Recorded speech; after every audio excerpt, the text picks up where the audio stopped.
শুধু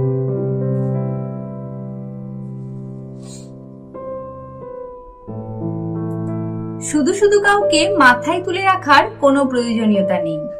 না, প্রয়োজনীয়তা আছে সবসময় আগ বাড়িয়ে যোগাযোগ বজায় রাখার। সুসম্পর্ক রেখে দেওয়ার জন্য নিজের খারাপ লাগার কথা না জানানোরও কোনো প্রয়োজনীয়তা নেই।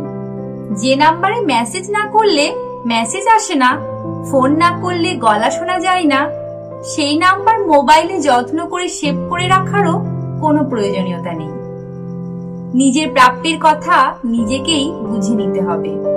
কি দিচ্ছ আর বদলে কি ফেরত আসছে তা নিজেকেই চোখ বুলিয়ে নিতে হবে। একলা এফোর্ট দেওয়া যাবে না, কিছু চেষ্টা ওদিকেও থাকতে হবে। আর একটা সহজ বিষয় বুঝে নিতে হবে যে বিনামূল্যে যা বিতরণ করা হয় তার মূল্য এই পৃথিবীর কোনো দরজায় নেই।